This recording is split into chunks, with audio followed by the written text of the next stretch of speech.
Dr. John McArdle, Clinical Assistant Professor of Medicine in the Pulmonary Division and attending physician at Hartford Hospital, is here to talk about evaluation of the respiratory tract.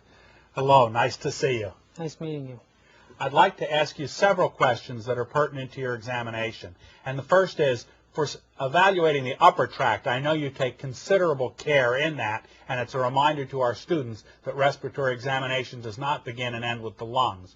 Is it desirable to evaluate sinus transillumination in a darkened room?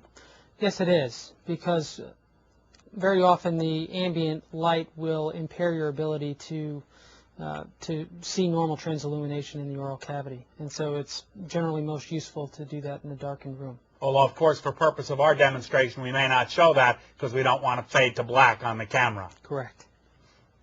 For years, it's been taught that the chest radiograph may remain normal in the first day or two of pneumonia when crackles are available on pulmonary auscultation.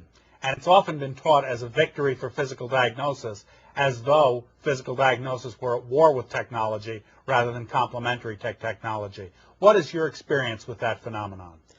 It's fairly frequent that you'll see a patient who has a fever, purulent sputum production, and crackles on exam, and you'll get a radiograph that doesn't clearly define any intrapulmonary pathology. What we'll often do in that setting is treat the patient as though they have pneumonia. I have yet to see, in my experience, an X-ray subsequently reveal a pneumonia after the initial X-ray was negative. However, in a number of cases, we've seen patients who have subsequently gone on to get CAT scans in that setting who may have basilar infiltrates or infiltrates at the sulcus of the diaphragm, which were otherwise not accessible to the plain radiograph. Thank you so much. I'm looking forward to watching your pulmonary exam. You're quite welcome. Good afternoon, sir. Good afternoon. I'm Dr. McArdle, and I'm just here to perform a respiratory examination on you.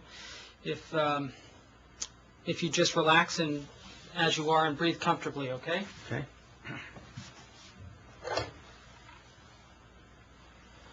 Now, when I perform a respiratory examination, I like to start from the head and head downward, essentially, and go through all the major organ systems that have significant impact on the lungs. So where I start initially is up at the eyes, and the things that I will look for would be any evidence of pallor in the conjunctiva.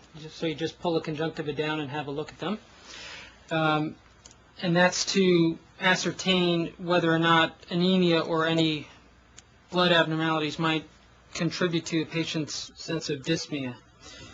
Subsequently, it's always also very important to just have a good look at the patient's eyes and assess for any evidence of abnormalities in the eyelids, any evidence of ptosis, because as you know, ptosis and pupillary irregularities are sometimes associated with intrathoracic neoplasms. There's a Horner's sign where patients will have a ptosis and meiosis of the ipsilateral pupil, which is in the setting of interruption of the cervical chain, the cervical sympathetic chain, which can sometimes be caused by an intrathoracic neoplasm.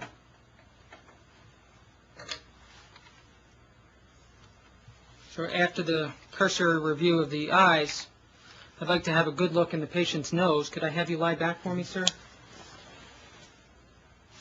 And the reason behind this is that a lot of intrapulmonary pathology, such as asthma or emphysema or other vasculitic disorders, are often accompanied with pathology in the nasal tree.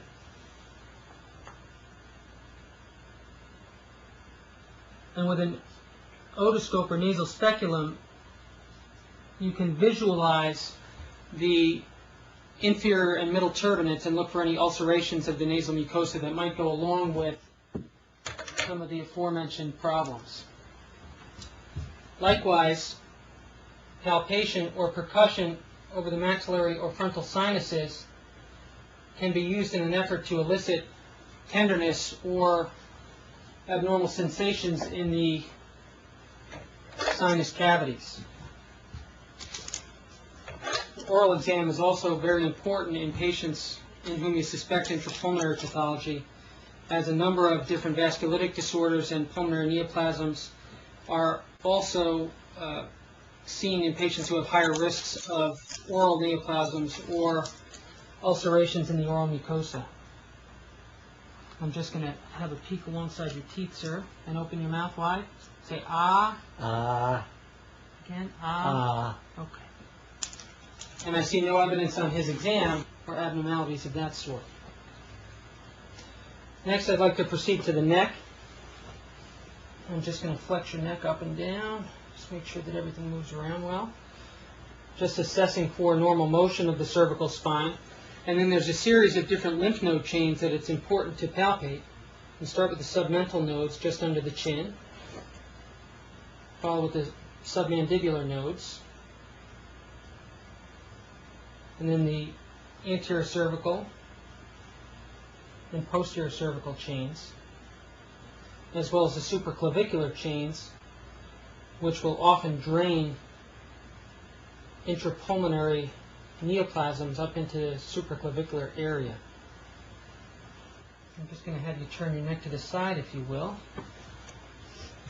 It's also often important in patients with significant lung disease to assess their jugular venous pressure, as intrapulmonary pathology such as emphysema or pulmonary fibrosis will often lead to right heart dysfunction and subsequent elevation of the jugular venous pressure.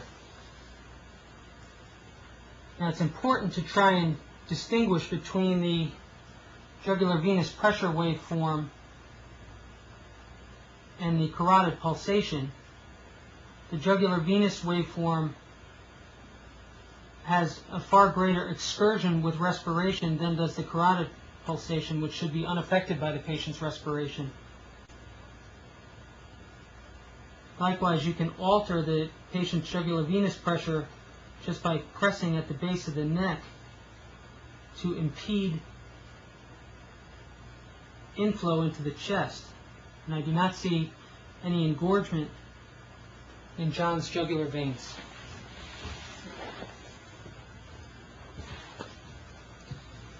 I'm just going to lift your chin, sir, and have a good look at your trachea. You always want to examine the trachea for midline position. You place your thumbs alongside the trachea, and can I have you bend your chin up a little bit further and just take some nice deep breaths. And as he's breathing comfortably, you want to assess whether there's any evidence of what we call a tracheal tug, whether the trachea is actually impinged by something in the thorax and gets tugged downward as he breathes, and his trachea does not get tugged while he breathes. Likewise, you want to assess for midline position of the trachea, because conditions that cause a shrinking of one side of the thoracic cavity will pull the trachea towards the ipsilateral side. So a condition such as severe lobar atelectasis, if he were to have a bronchogenic carcinoma obstructing his left mainstem bronchus, his entire hemithorax may collapse due to lack of aeration, and his trachea might be pulled over towards that side. You also might see in the setting of a tension pneumothorax, where the contralateral chest fills up with air and the mediastinal structures get pushed away from the side of the pathology, the trachea might deviate away from that area. And so it's a useful sign assessing outside the chest cavity for any evidence of intrapulmonary pathology. Now, before I get to his chest itself, I'm just going to examine his nails, and what I want to look for is any evidence of clubbing. What you want to look for in the patient's nail beds is how brisk his capillary refill is, whether there's any evidence of cyanosis. The normal nail beds are somewhat pink in color. A bluish or a purplish hue would be suggestive of a very low oxygen level. You also want to look at the contour of the nail itself, because clubbing will very often lead to a rounded appearance to the nails. Now, not at all infrequently, patients will have a rounded appearance to their nails just as a normal variation. And one way that you can distinguish between that and pure clubbing is to ask the patient to actually put their thumbs or their fingers together and look for a space between their thumbs and fingers, if you could do that, sir. So it's not at all uncommon for some patients to have roundish appearing fingernails, and in order to distinguish that from true clubbing, it's often useful to have the patient put their first knuckle together and put their fingernails together. And in the non-clubbed patient, you should be able to see a space here. That's known as Shamrock sign. In the clubbed patient, you would see the fingernails together and diverge at the tip in the setting of true clubbing. And so you can see this nice space here between John's two fingernails that show that there's no clubbing present. And so John's nails are normal in appearance, a nice pink hue with good capillary refill and no clubbing.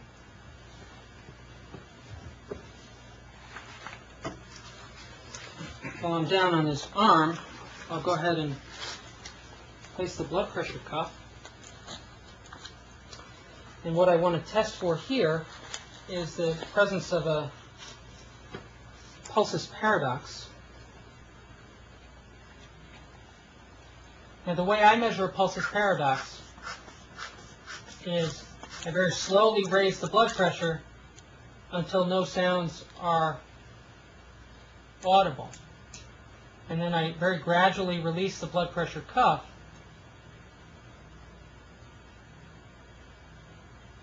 until I hear the first sounds. And then I greatly restrict the speed at which the needle falls and observe the patient's breathing. And it is a normal finding for there to be an initial period where the patient's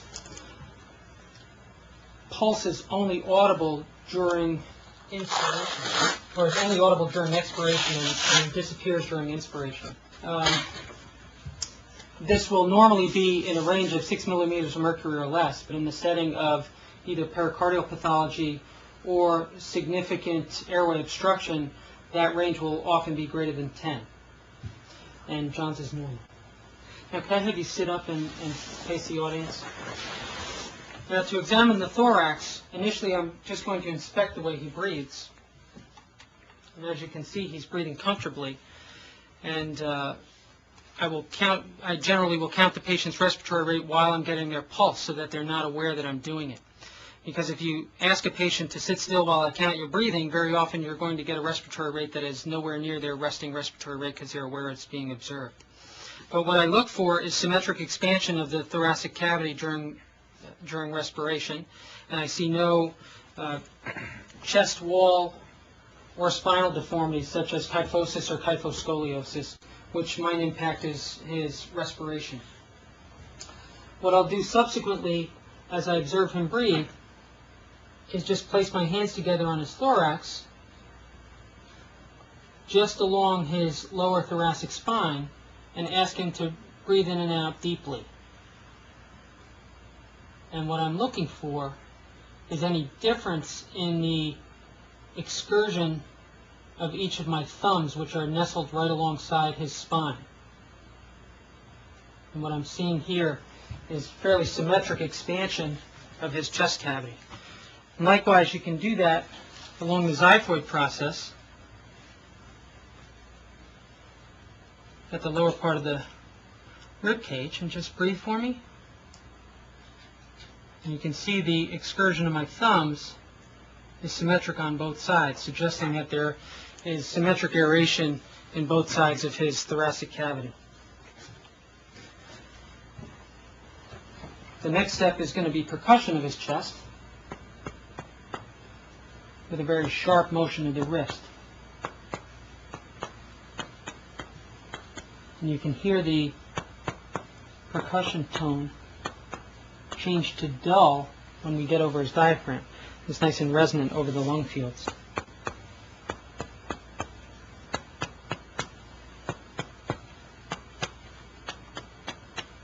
And so you can see this is right around the area where it turns dull.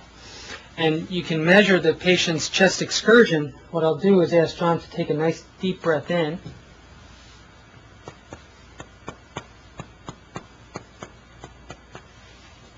And measure the lower part of his diaphragm. You can breathe normally. Just take a few nice gentle breaths for me. And then another deep breath in.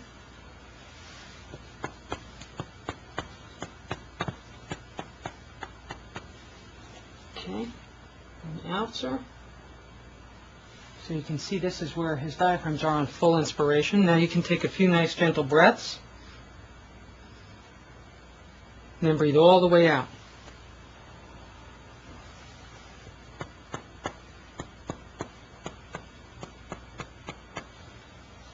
And you can see that the area of dullness moves up the thorax. Nice normal breathing. And take a nice breath out for me.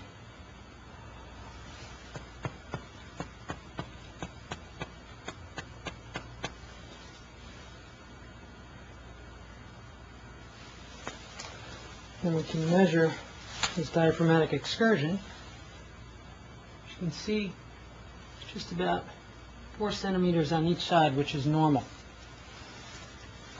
Now, while I'm palpating John's chest, the other thing that I'll ask him to do is to just say the word 99 over and over.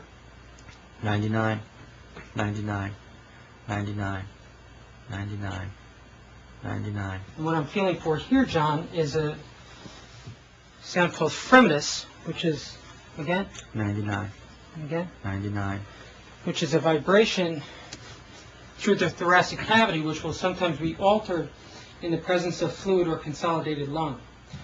Fremetus will be decreased in the presence of pleural fluid that is around the thoracic cavity, but increased in the setting of pulmonary consolidation or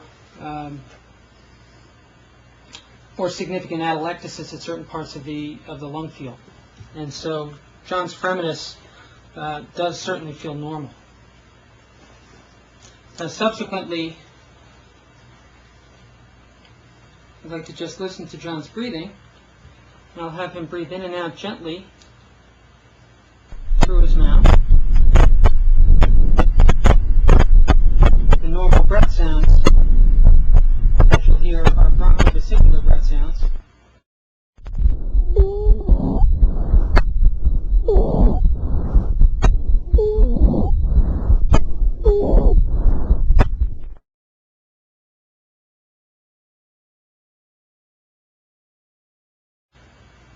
Abnormalities that you may hear during this portion of the examination would include rales or crackles, which are generally present during inspiration,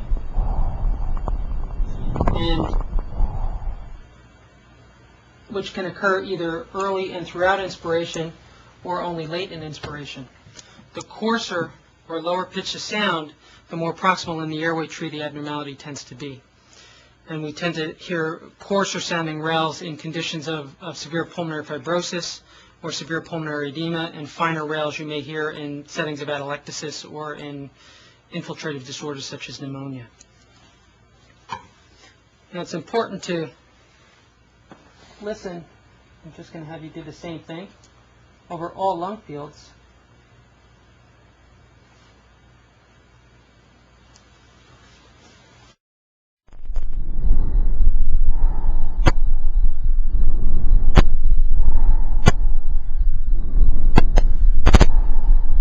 Areas of the upper lobe, if careful attention is not paid.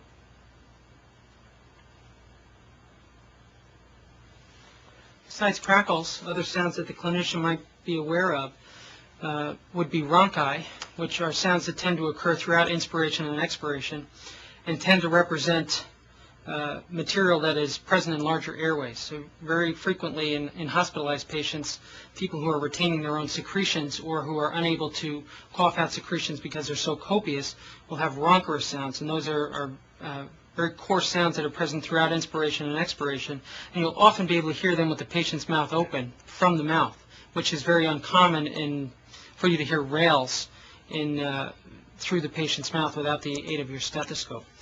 It's very often also possible to feel increased fremetus in patients with significant rhonchi. So those sounds get transmitted down through the airway from the large airways. Other sounds that you might hear would be something called a pleural friction rub, which also tends to be present throughout inspiration and expiration and might be associated with dullness to percussion or decreased breath sounds through the area of a pleural effusion. Wheezing is another sound that is often heard and differs from the other in its musical quality. Once it's heard, it's not often forgotten. Wheezes can occur at any time during inspiration or expiration, but we tend to see them first during the expiratory phase of the respiratory cycle. In evaluating any patients with obstructive lung diseases, one of our most useful tools is a peak flow meter. And what this allows you to do is measure the maximal flow rate that the patient is able to generate on expiration. And the way that you would instruct a patient to do this, John, I'd just ask you to stand up. It's important to do it standing as opposed to sitting. And what you'll do is you'll have the patient take a nice deep breath in, as deep as they can, put this in their mouth and blow out as hard and as fast as they can. You're looking for the maximal flow rate, and so you want them to blow out as hard and as fast as they can. I want you to take a nice deep breath, put that in your mouth, and blow out hard. Now, what I would tell John looking at that effort is that to me it didn't look like, I just want you to imagine that you're turning 95 and you have a big birthday cake in front of you and you want to get all 95 candles blown out. And so you're going to blow as hard and as fast as you can, because the measurement of a peak flow is actually very important that the patient's effort be maximal. And John's effort to me did not look like as good as he would be able to do.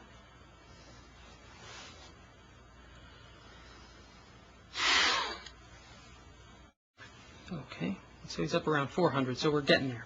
And what you'll generally ask the patient to do is to perform that 3 different times, and you'll take the highest number of the 3. Okay, very good. And those measures tend to be lower in patients who are in the setting of a significant asthma exacerbation or who have obstructive lung disease that is active at the time of the maneuver. And so it's a very useful tool in evaluating how active somebody's asthma might be. If you know what their normal peak flow rate is, you can see what kind of a decrement they have by performing that procedure at the bedside. I want to thank you for your time. Thank you. And I hope that wasn't too uncomfortable for you. Not bad at all. Okay, very good. Thanks.